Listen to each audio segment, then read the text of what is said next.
کہ اسلام کی اصل تعلیمات پر جو پردے دور ملوکیت میں پڑ گئے تھے، اسلام کی اصل تعلیمات تو دور خلافت راشدہ کی تھی. اسلام کا آئیڈیل نظام تو وہ تھا کہ دور فاروقی میں سفیر آیا ہے ایران کا، اس نے پوچھا اینا ملککم، تمہارا بادشاہ کہاں ہے؟ اسے جواب ملا لیس لنا ملکن بل لنا امیرن، ہمارا کوئی بادشاہ نہیں ہے، ہمارا تو ایک امیر ہے، امیر المومنین ہے ہمارا. بھئی وہ کہاں ہے؟ کوئی محل نظر نہیں آ رہا ہے اس چھوٹی سی بستی کے اندر. وہ ہمارے فاروق رہتا کہاں ہے جس کے نام سے تھرا رہے ہیں شہنشاہوں کے ایوان، لرزہ طاری ہے جس کے نام سے، رہتا کہاں؟ بتایا گیا کہ بیت المال کے کچھ اونٹ گم ہو گئے تھے، ہمارا وہ خلیفہ ان کو تلاش کرنے باہر گیا ہوا ہے. وہ کسی کو ساتھ لے کر گیا ہوگا کہ پہچان تو سکے. تو دیکھا کہ تھک گئے تھے حضرت عمر فاروق، صبح سے تلاش میں تھے، اونٹ نہیں ملے، تھک گئے، دھوپ تیز ہو گئی، تو ایک جھاڑی کے ذرا سائے میں استراحت فرما رہے ہیں اپنا کوڑا اپنے سر کے نیچے رکھ کر. اس نے وہاں کھڑے ہو کر کہا اے عمر، تم انصاف کرتے ہو لہذا تمہیں کوئی خوف نہیں. ہمارے بادشاہ ظلم کرتے ہیں، ان کی جان کانپتی رہتی ہے، اونچی اونچی فصیلوں کے پیچھے بھی وہ لرزتے رہتے ہیں، انہیں باڈی گارڈز کی ضرورت ہے، ان کے لیے تو طرح طرح کی حفاظتوں کا سامان. یہ تھا نظام جو محمد عربی نے دیا صلی اللہ علیہ وسلم. دور ملوکیت میں تو پھر وہی ایوان سجے، وہی محل بنے، وہی چہیتی بیویوں کے لیے کروڑوں روپے کے مقبرے تعمیر ہوئے، محل بنے. جا کر دیکھ لیجئے الحمرا، دیکھ لیجئے جا کر محل. اب وہ محل ہیں لا یرا الا مساکنہم، وہ مسکن اور محل نظر آ رہے ہیں، ان میں رہ بسنے والوں کا نام و نشان مٹ گیا. لیکن یہ کہ دور بنو امیہ میں تو پھر بھی ابھی اس طرح کے محل نہیں بنے تھے. دور بنو عباس میں آ کر تو ملوکیت جو ہے اپنی پوری شدت کے ساتھ اور پوری تمام شان و شوکت کے ساتھ دوبارہ جو ہے ظاہر ہوئی. تو یہ اسلام کی تعلیم پر جو پردے پڑے ہیں، جو سرمایہ داری پھر آ گئی، جاگیرداری پھر آ گئی، بہانوں سے سود کو جائز کیا گیا، بیع مؤجل کے حوالے سے ہی سود کے لیے راستے کھول دیے گئے، یہ سارے جاگیریں دی جا رہی ہیں، یہ سارا کا سارا نظام آ گیا. ظاہر بات ہے جسے سعودی ماڈل درکار نہیں، جسے ایرانین ماڈل منظور نہیں، وہ اس ماڈل کو کیسے پسند کرے؟ ماڈل تو اگر چاہیے تو وہ تو خلافت راشدہ کا، اس کا کوئی عملی نمونہ دنیا میں آج نہیں. تو اقبال نے یہ کہا تھا کہ اگر ایسا ہو گیا، کاش کہ ایسا ہو جائے، تو ہمیں ایک موقع مل جائے گا کہ اسلام کی تعلیمات پر جو پردے دور ملوکیت میں پڑ گئے تھے انہیں ہٹا کر اسلام کے اصل رخ روشن دنیا کو دکھائیں. یہی بات قائد اعظم نے کہی تھی. ہمیں پاکستان اس لیے مطلوب ہے کہ عہد حاضر میں اسلام کے اصول حریت و اخوت و مساوات کا ایک نمونہ دنیا کے سامنے پیش کر سکے. یہ بات دوسری ہے، 45 برس بیت گئے شمسی حساب سے اور 46.5 برس بیت چکے ہیں قمری حساب سے، ابھی تو کہیں وہ مساوات اور حریت اور اخوت کہیں نظر نہیں آ رہی. وہ تو ایک قوم بھی کئی قومیتوں میں بٹ گئی، لسانی اور علاقائی اور صوبائی عصبیتوں کا دورہ ہے. ڈھونڈ اب اس کو چراغ رخ زیبا لے کر، وہ ایک قوم جو ہندوؤں کے مقابلے میں ایک قوم بن گئی تھی، اب تو وہ تحلیل ہو چکی، اس کا کوئی وجود ہی نہیں ہے.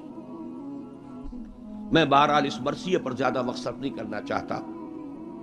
اس وقت عرض یہ کرنا ہے، آج کے انسان کی اصل ضرورت ایک ماڈل.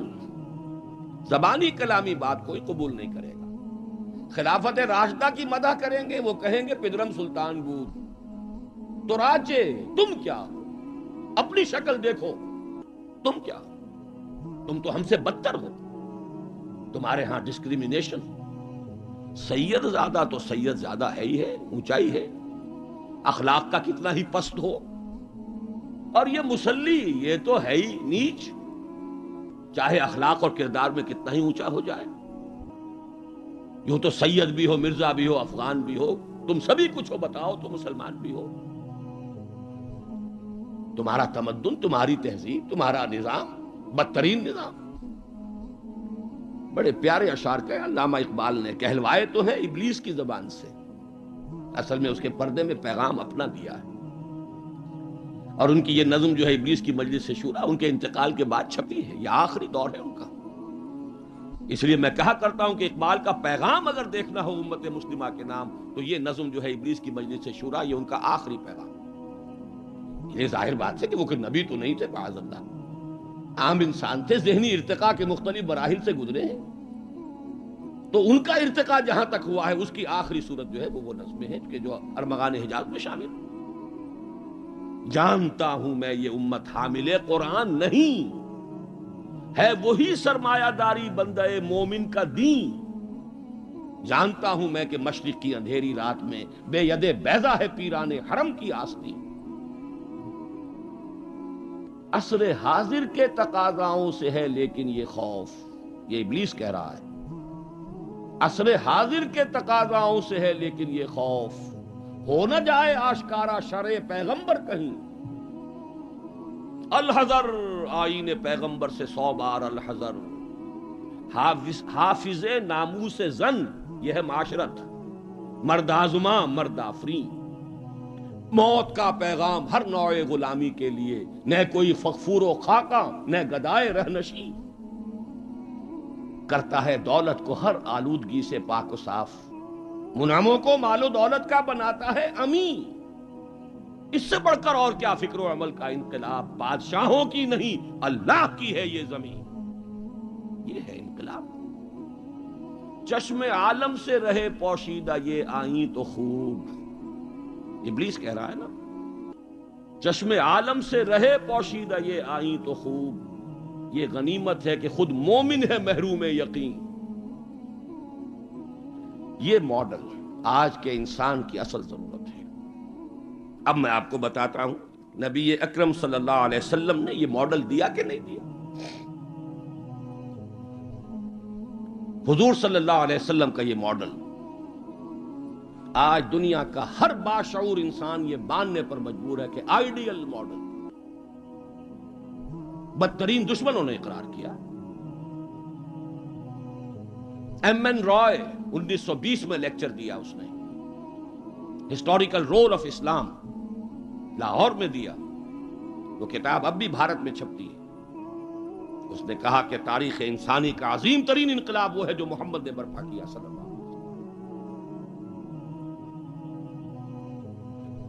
گاندھی نے 1937 میں جب پہلی مرتبہ ہندوستان میں انگریزوں نے ہمیں کچھ تھوڑی سی سیلف گورنمنٹ دینی شروع کی تھی، 35 کا ایکٹ جو ہے گورنمنٹ آف انڈیا ایکٹ 1935، اس کے نتیجے میں پھر الیکشنز ہوئے سن 36 میں، اور پھر وزارتیں بنی اور پورے ہندوستان میں کانگریس کی وزارت۔ ہریجن میں مقالہ لکھا گاندھی نے اور اپنے ان وزیروں کو کہا، ہدایت کی کہ ابو بکر اور عمر کے ماڈل کو سامنے رکھنا، میں تمہارے سامنے ابو بکر اور عمر کی مثال پیش کروں۔ مجھے ایک واقعہ اور یاد آیا ہے، یہ تو چیز چھپی ہوئی ہے، ہریجن کا مقالہ ہے، اس کو تو کوئی شخص ویریفائی کر سکتا ہے۔ ایک واقعہ جو ہے یہ ایک روایت ہے۔ میں جب پہلی مرتبہ حیدرآباد دکن گیا تھا، یہ آج سے کوئی 10 سال پہلے کی بات ہے، وہاں ایک مولانا ابوالکلام آزاد انسٹیٹیوٹ ہے، اس میں میری ایک تقریر تھی، کھچا کھچ بھرا ہوا ہال۔ ایک صاحب جو گورنر رہے تھے، پرانے کانگریسی، بوڑھے 80 برس کی عمر کے گورنر رہے تھے بہار کے، بھی نام مجھے اس وقت ذہن سے اتر گیا ہے، وہ ان کی صدارت تھی۔ وہاں میں نے تقریر کی مولانا ابوالکلام آزاد مرحوم کے ایک زندگی کے بارے میں، اب اس کا تفصیل میں یہاں بیان نہیں کروں گا۔ تو ایک صاحب جو وہاں ریٹائر ہوئے تھے عثمانیہ یونیورسٹی سے as head of the political science department, وہ مجھ سے ملے۔ انہوں نے ایک تو مجھے یہ کہا کہ آج تک ابوالکلام کے بارے میں اگرچہ میں نے 20 لوگوں کو پی ایچ ڈی کرا دی ہے مولانا ابوالکلام آزاد کی زندگی اور ان کے خیالات، افکار، نظریات، ان پر 20 کو میں نے پی ایچ ڈی کرائی ہے اپنی نگرانی میں، لیکن اتنا کلیئر کانسیپٹ میرے سامنے ابوالکلام کا آج تک نہیں تھا۔ اور وہ 2 جملے میں بیان کر دیتا ہوں۔ میں نے یہ کہا کہ ابوالکلام کی زندگی کے 2 دور تھے، 1912 سے لے کر کا اور 1920 تک کا ابوالکلام یہ تسلسل تھا تحریک شہیدین کا.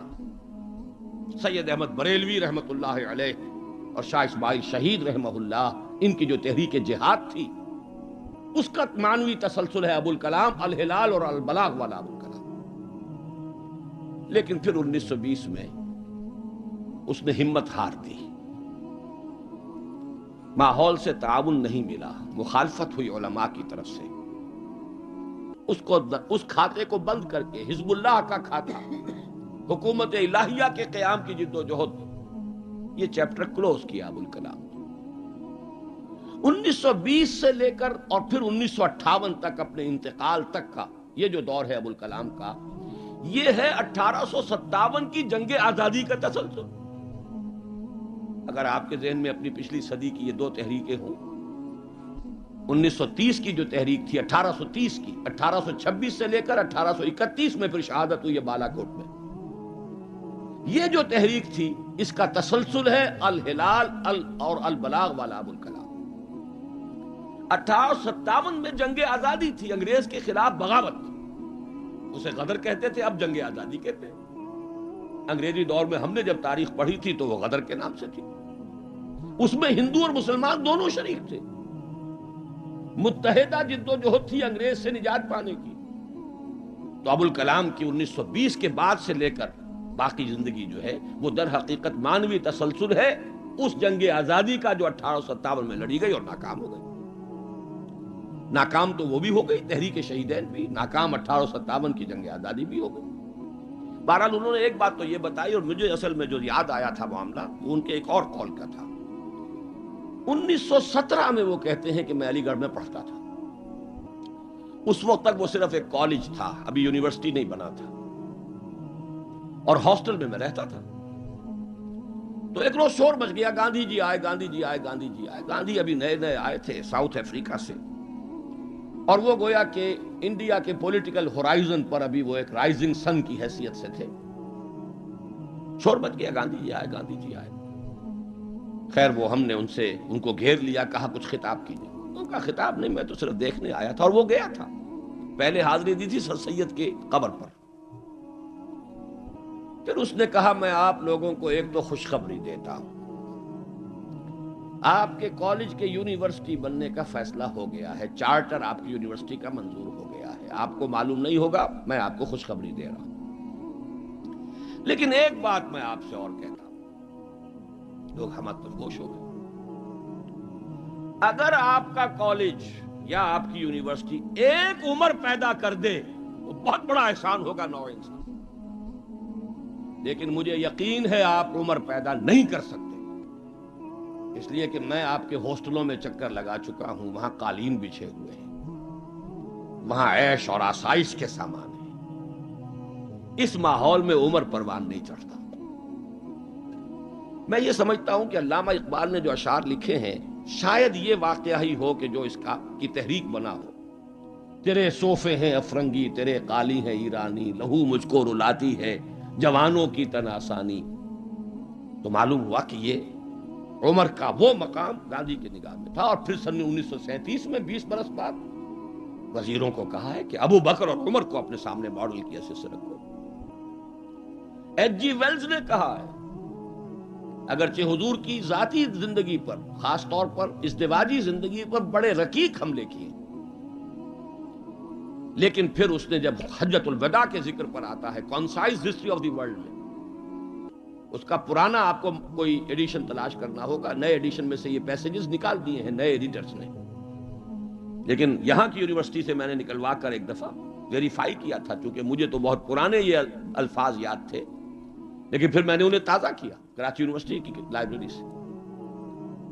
اس میں وہ لکھتا ہے، وہ حضور کے خطبے کے الفاظ نقل کر کے، لا فضل لعربی علی عجمی ولا لعجمی علی عربی ولا لاحمر علی اسود ولا لاسود علی احمر الا بالتقوی کلکم بنو آدم وآدم من تراب. اس کا ترجمہ دے کر پھر لکھتا ہے کہ اگرچہ ہیومن فریٹرنٹی، فریڈم اور ایکویلٹی کے سرمنز تو پہلے بھی بہت کہے گئے تھے، جیزس آف نزارت کے ہاں، حضرت مسیح کا تذکرہ کر رہا ہے، جیزس آف نزارت کے ہاں بھی سرمنز تو بہت ہیں، لیکن یہ ماننا پڑتا ہے کہ تاریخ انسانی میں پہلی مرتبہ محمد نے ان اصولوں پر ایک معاشرہ قائم کر کے دکھایا.